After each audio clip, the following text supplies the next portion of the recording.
Welcome back to Leanne in Adelaide. I've been absent lately, just been working hard at work, full time, and I used to only do 2 or 3 days a week on average, so just had no energy left over to do stuff.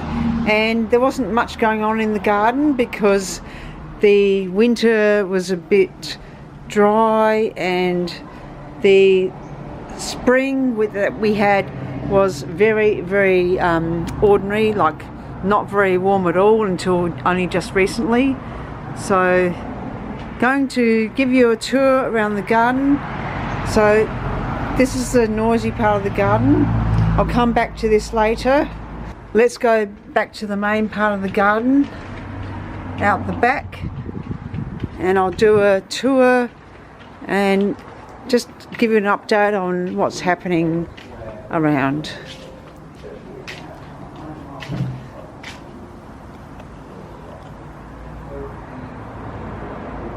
I'm just going to do a quick tour of the garden.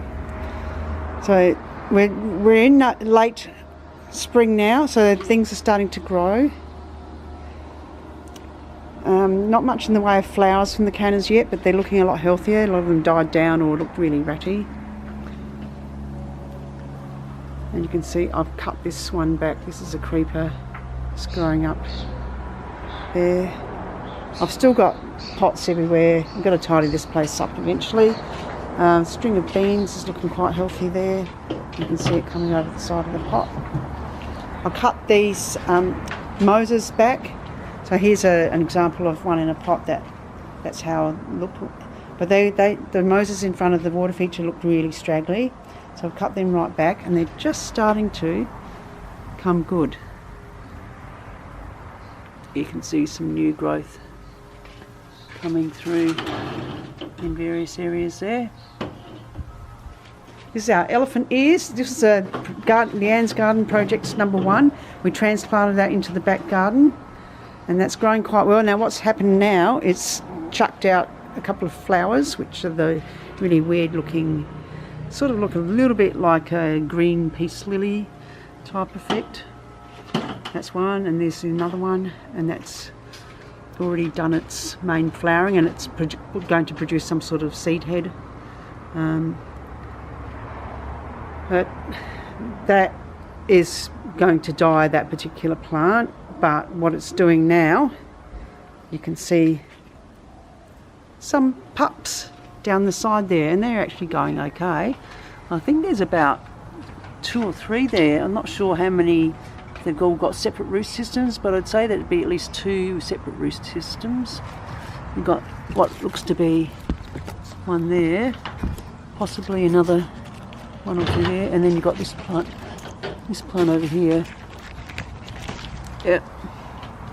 So even the little tiny pups are coming along nicely.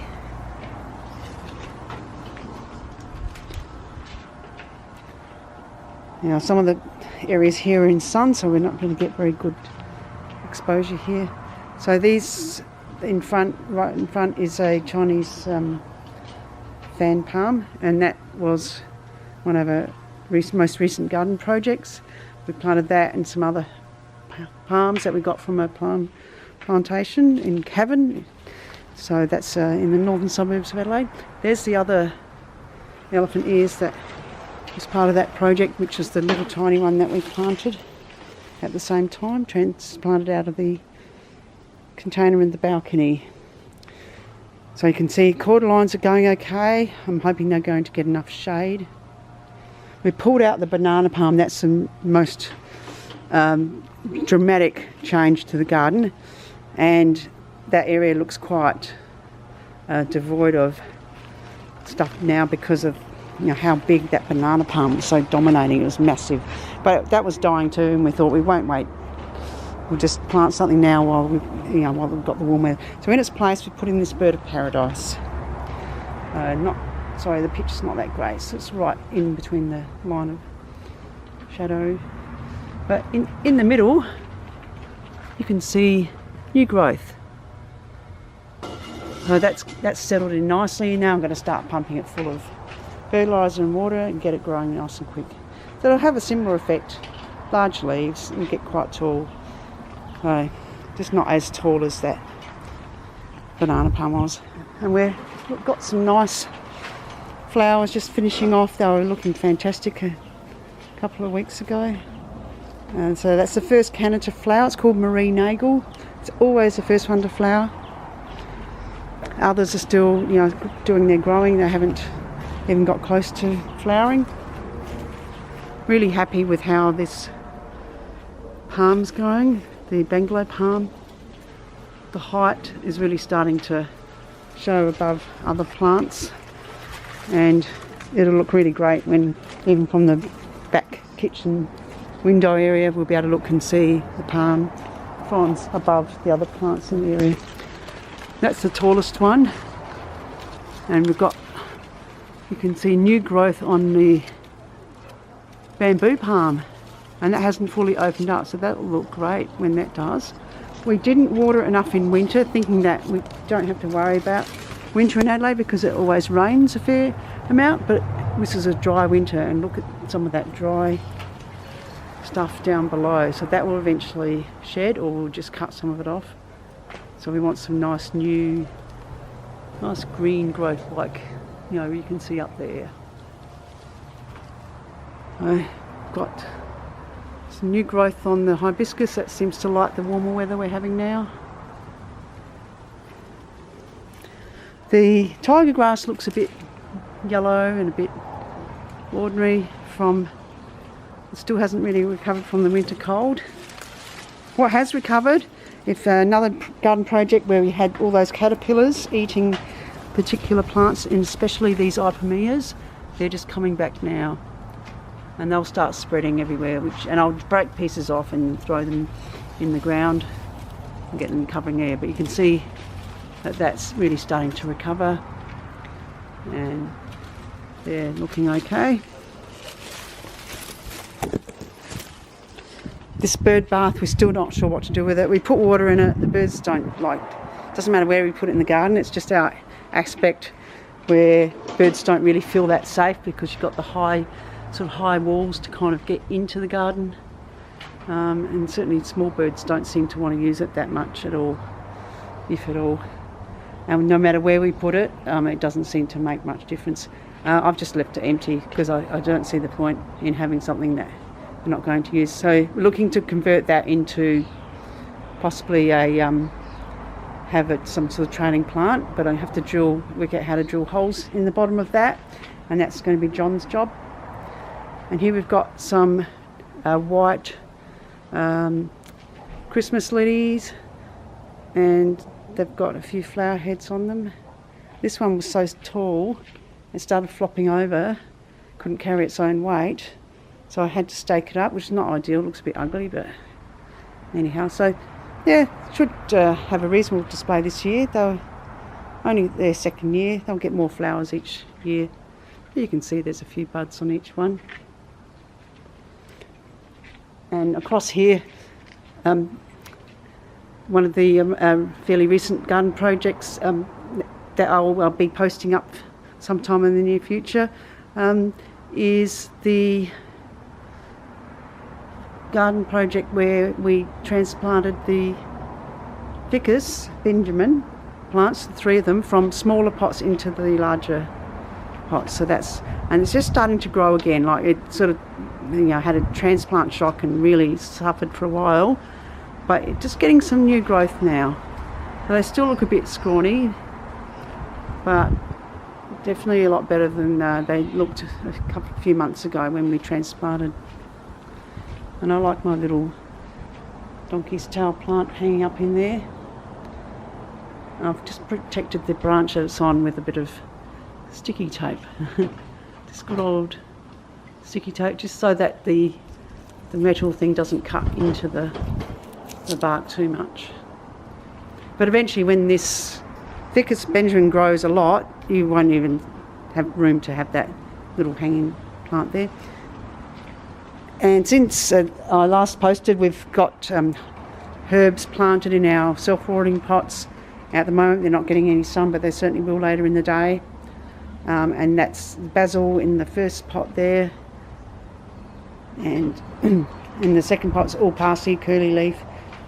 The third one are 2 hot chilies, and I can't remember the variety, but they are a hot one. So you're talking about 14 out of 15 on the scale. 14, oh, I think they go up to about 15. They used to only go up to 10. But then they came up with chilies that were even hotter than 10 out of 10 on the old scale. And another pot with 2 chilies, a different variety, habanero, and another variety. Habanero's on the left over here. And in this pot I've got 2 dill plants, and we keep cutting back those every now and then. And on the other side is a perennial basil. So that's got a different flavour to the other basil, but apparently you can be picking leaves in winter, which is great, because basil here in Adelaide it can't grow in the cold weather. It just doesn't handle the cold weather that well. And we've got various plants. So I keep thinking that I'm going to do a sale and sell some plants, but I haven't got around to it. But there's some that if I take too much longer, they'll actually go past their peak. These are still looking in fairly good shape, but I might need to do a bit of a tidy up there. Like, for example, that there looks a bit, scrawny with and leggy.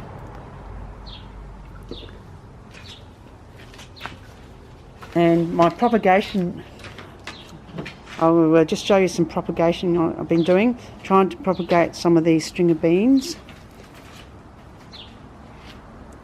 There's another one over there. So these are large ones that I've just shown you, that one.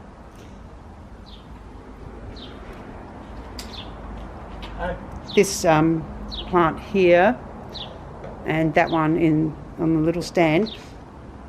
That's basically the original plants, and from there, when they started to get longer, which I can start propagating from this one again, and even that one over there, I've got a few long strands. Then down the side, I've got some in the bathroom upstairs as well, but just to give you an idea. And I've only had these plants for maybe a year, but I've got lots in various stages of growth. So they would have under there, keep it nice and moist, and then that will encourage the roots to root up. And some of the strands are quite long, so I'll be able to plant 1 or 2 of those up into a hanging basket, and within a short space of time have something half reasonable. Here's one that I did a while back. So you can see that, if I can bring it over here perhaps. So that's in a normal pot, but it's probably almost, it'll start producing more through the middle here. That could go in a hanging basket. So that initially started with just a tiny little strand, and then that's produced further from that. So that's not that far away. That's probably only a few months away from being sellable in a little hanging basket. And here's another one here as well. That's in reasonable shape, not as long, the strands aren't as long, but certainly getting a bit of new growth there. And or I could put both of those into one hanging basket, and that would be almost an instant effect of a reasonable amount of stuff trailing down that I could sell. So this has really cost me next to nothing. These are pots I already had, and a bit of decent potting mix mixed up with some coir peat. So you buy the bricks and they expand, you put them in a bucket of water and they expand, and then you mix that up with a bit of soil. I like to put that on top just to try and keep the soil moisture underneath fairly good.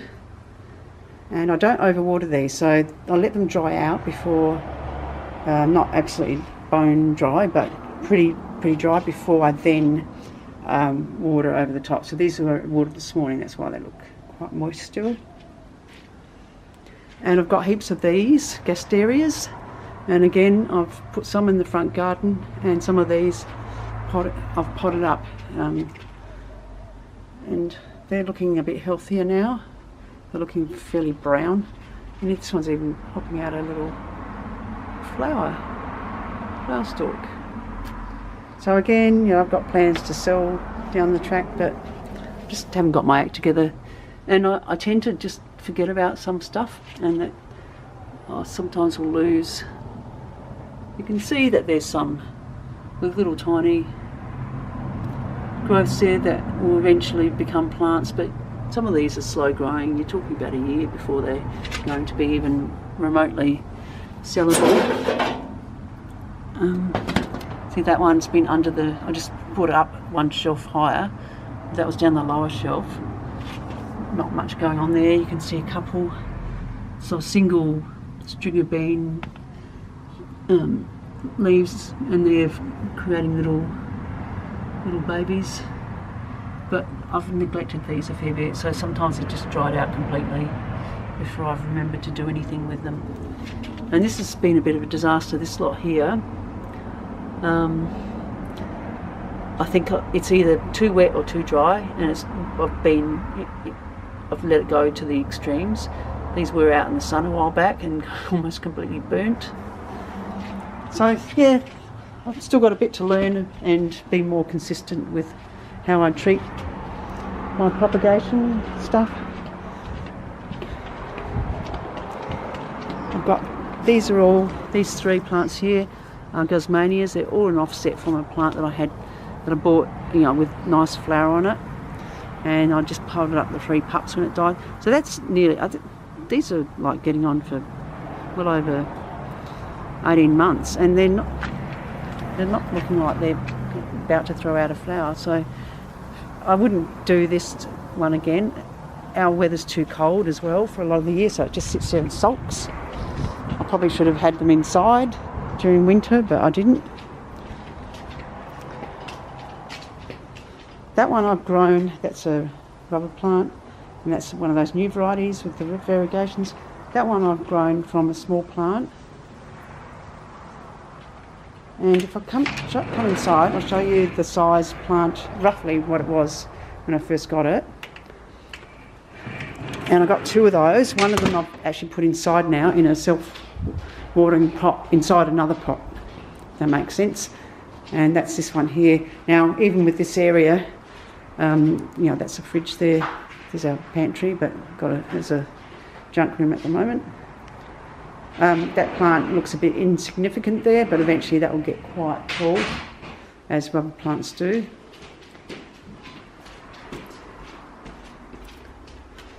And there's a few little other bits and pieces growing along here. That was an old spoon rest, which we didn't like. We bought a metal one. So I thought maybe I could make a little plant out of that, but it looks a bit scrawny. So I don't know how successful that's been. Probably the wrong plant choice. Needed plants that were going to scroll, sort of crawl along rather than try to grow upright.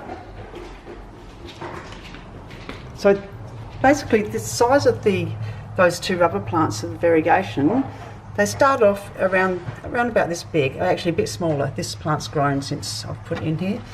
And I just came up with, by sheer chance, a very nifty way of getting water-loving plants to grow a lot quicker in, you know, basically less than ideal conditions. We're not talking about temperature-controlled, you know, greenhouses or anything like that the experts have, that the professionals have. So this particular container, this pot is suspended by the rim on the container. If I pick that out, I'll show you what I mean. And the height means that if I overwater, the little bit of water will sit in the bottom, but it's actually, there's a little bit of clearance between the bottom of this white pot where it sits in there. So it's like they're not overwatering it because it's sitting above all that stagnant water. And I just check every now and then and make sure that water level doesn't rise too much. But rubber plants and plants like that, similar tropical style, they can handle just being waterlogged, you know, once in a blue moon anyhow, provided you don't overdo it. So it's a really good way of making sure they're getting really well watered. I've got lots of little of those Osmocote fertiliser, so I'm getting plenty of water, plenty of fertiliser, and they grow reasonably quickly. So in probably in 6 months, this will be, hand back a bit, this will be like easily where my hand is, in 6 months of feeding it voraciously and watering it a lot. And then that can be taken out of that pot and another one started. So eventually what I'll do is this little one here, which is a fig, fiddle leaf fig, which are the ones that have the enormous leaves eventually and really tall. I'll plant one of those. I'll use that same pot, that white pot there, and take my fiddle leaf out of this one and pot it into there, and so on. I'll just keep doing that same process over and over. And that's what I've done with croton as well. This started off as a tiny little plant, probably just maybe a bit over half that size, and same technique, watering it a lot, giving it plenty of fertiliser, and it's not sitting in the stagnant water. The only thing I'm really disappointed with this plant is that this side has beautiful variegation. You've got the reds, yellows, etc. And this side, I think, even down the bottom, it's got a tiny bit of red, but a separate little stalk there. It's almost completely devoid, apart from a tiny bit of red, one of the lower leaves. It's gone almost completely green. So it's reverted back to probably its natural state. Some variegations are very unstable. So to finish off with, I'm going to take you back to the garden, or the tiny garden area where I've got my projects going down in the side courtyard, or the side, and the little tiny little area out the front. So a lot more traffic noise here. So I've got lots of little succulents along there. It's quite sunny there and sandy, so I just shove them in, and if they survive, they survive. If not, too bad. You've got the hibiscus along here. They're all in self-watering pots. So the same as the self-watering pots that I had the herbs in, and then that's the kitchen window there. So eventually they'll grow, hopefully they'll grow like up above that sill height and create a nice little green backdrop to the kitchen. There's a few in pots there. Got Moroccan mint down there. Over here, more cuttings. I've got too many of these. Probably end up giving them away for free because there's only so many. If I end up going to one of those little markets and sell some plants, there's only so many of those plants that people are going to buy. And here I've got more little cuttings. You know, some of them are successful, some aren't. And also I don't pay a lot of attention here, so sometimes I end up losing plants if they get neglected and not watered enough. But you can see lots of things there, wisterias. I think this one here and that one over there, that's Pat's pink, but without the sun on it very much. It reverts more to green, but they do get a pink tinge. Got some cuttings of geranium, which I did ages ago. They took a long time to grow. Little small cuttings from when I cut back a geranium out the front. It's only from one plant, but all in all, I'll probably end up getting, I guess, you know, well over 10 decent plants out of it. You can see some of those here, and some of those flowers are fading away, but it gives you an idea of the colour. It's just like an orangey red colour, so definitely a real orange tinge to it. If you compare that to a red, if you put that next to red, you realise how orangey that is by comparison. And the side garden here, again, these are old wine boxes that I thought, oh, I'll just shove some plants in there. You know, with the idea of selling at markets again. Haven't got around to it. I mean, some of these plants don't look too bad, but it's really hard because it's so hot around here. It's quite late in the day, and yes, there's shade here, but most of the day it's got so much sun, and like they really, you know, that's, if you don't keep up to it, you can easily have problems. Like you can see like how I've got some really bad leaves there. I've got some really ordinary looking leaves in there, and that's just from not watering enough when it's really hot. Got a lot of concrete out here, and then you got this huge air conditioning unit that in the summer weather, so not that far to go, that'll be pumping out really dry warm air. It's making it even worse, real microclimate. So I really need to get my act together and get some of these potted up, pick out the ones that are looking nice, or at least reasonable, sell them. I'm not looking to make a huge amount of money, just to keep my hobby going of buying more plants. So happy with that.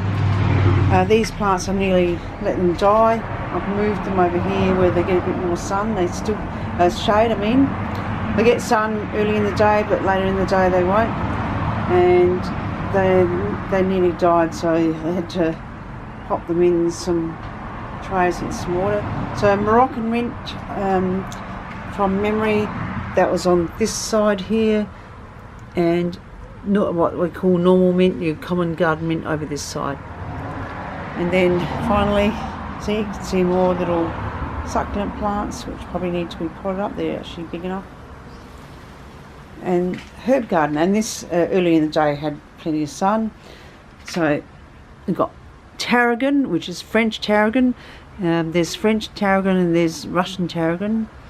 French has got a lot more flavour. The Russian one's a bit bland. That's marjoram. Now this whole area here used to be one plant, but somehow all this middle stuff died up, and then I sort of cut it through. So I'm thinking that I can probably just pot up this as a separate plant, maybe give the tarragon a bit more room, and then leave that other one there. But then again, that's sort of cozying up to lemon thyme. But it seems to like the lemon thyme, so why not? They can grow together if they're happy. And more Moroccan mint, which I use for making mint tea, in that pot there. Got sage. Now that really doesn't need a lot of water once it gets established, and also you don't need a lot of it, like a couple of leaves. It's very strong, don't need a lot. And then finally down here some just common thyme, but I actually prefer lemon thyme, which is the one up there, which is the one that's growing quite well. Right, so that pretty much sums up the garden, what's going on, apart from out the front. Now it's noisy here with all the cars going past. On weekends we get lots of motorbikes going past. It's very noisy. If I go out the front, you won't hear me at all. I'm going to have to find a quiet Sunday morning to get out there and give you a tour of my small front garden. So just finishing off, and again, sorry about the noise. That's the neighbour there. I think that's a motorbike, or might even be a boat that he's, a small boat that he's sort of running. So towards the end of spring, not a lot of colour, but you can see things are greening up. They don't look really forlorn like they did a few months back.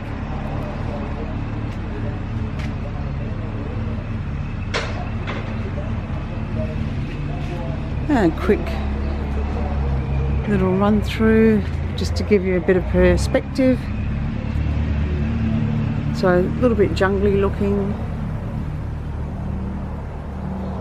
and again I'm going straight into the sun, so this is not going to look that great, just to give you an idea.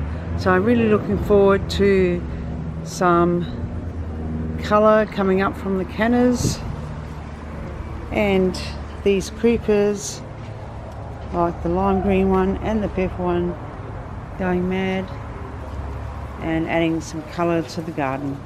So thanks very much for watching my update, and I've got some videos that are kind of half done that I'll get around to uploading sometime in the future. So I know I haven't done a lot of videos lately, but please hang around because there'll certainly be more coming, and with the warmer weather, once the cannas come up, I'll definitely be coming back to show you updates in the garden. So it's goodbye from Leanne in Adelaide.